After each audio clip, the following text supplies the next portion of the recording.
ডাল নিয়েছি। এই রেসিপিটা করার জন্য ডাল লাগবে, টমেটো কুচি করে নিয়েছি, তারপরে হচ্ছে পেঁয়াজ দিয়ে দেব, পেঁয়াজ কুচি করে নিয়েছি, তারপরে হচ্ছে আমি রসুনগুলো দিয়ে দেবো, রসুন দিয়েছি, কয়েক কোয়া রসুন চোকলা ছাড়িয়ে নিয়েছি, তারপরে হচ্ছে কাঁচা লঙ্কা চিড়ে রেখে দিয়েছি কয়েকটা, আপনারা আপনাদের ঝাল অনুযায়ী দেবেন। তো এখানে নুন নিয়েছি, 2 চামচ নুন নিয়েছি, জিরে গুঁড়ো, তারপরে হচ্ছে এখানে নিয়েছি আমি ধনে গুঁড়ো,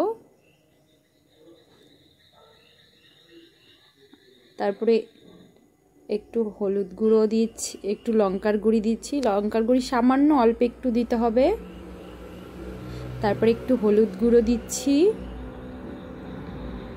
তারপরে একটু তেল দিচ্ছি।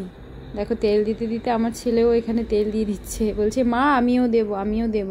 তো এগুলো সব একসাথে করে একটু হাতে করে একটু মেখে নেব, একটু ভালো করে মেখে নিচ্ছি যাতে মশলাগুলো সব ঢুকে যায়। তারপরে এইদিকে গ্যাসটা অন করে দিলাম, গ্যাস অন করে দিয়েছি। এবার কড়াইটা বসিয়ে দেবো। ওই যে তেল দিয়েছি, ওই তেলের যেন একটা কাঁচা গন্ধ না থাকে, তাই জন্য একটু অল্প একটু ডালটা একটু ভাজা ভাজা করে নেব। একটু যতক্ষণ তেলের কাঁচা গন্ধটা থাকবে আমি ততক্ষণ পর্যন্ত এটা ভাজবো, যাতে ওই তেলের কাঁচা গন্ধটা না থাকে। তোমরা এইভাবে একদিন বানিয়ে খেও, খুব ভালো লাগে খেতে। তো এইভাবে একবারেও রান্না হয়ে যায়, আর হচ্ছে তোমার খেতেও খুব দুর্দান্ত অসাধারণ লাগে।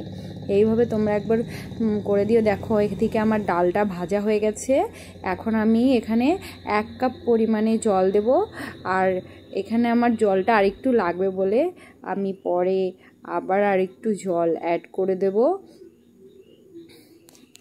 দেখো তারপর এখানে আমি আর 1 কাপ জল অ্যাড করে দিচ্ছি, মানে পুরো জলটা নিইনি এখানে।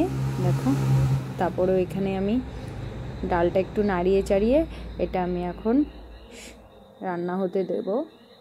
যতক্ষণ ডালটা সিদ্ধ হবে ততক্ষণ পর্যন্ত রান্না করব। এরপর আমি একটা ঢাকা দিয়ে ঢেকে দেব। এটা খেতে খুব অসাধারণ লাগে, তোমরা একবার বানিয়ে খেও, খুব সুন্দর লাগে, চটজলদিও হয়ে যায় রান্নাটা, আর খেতেও খুব অসাধারণ লাগে। দেখো এদিকে প্রায় ডালটা প্রায় আমার সিদ্ধ হয়ে গেছে, মানে রান্না হয়ে গেছে ডালটা। এরপরে আমি হয়ে গেছে পরে আমি এখানে ধনেপাতা কুচি দিয়ে দিলাম,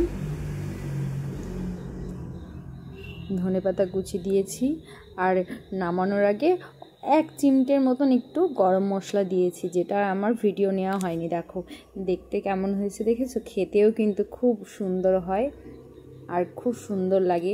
এইভাবে ডাল একবার বানিয়ে দেখো, খুব সুন্দর লাগবে। বা এটা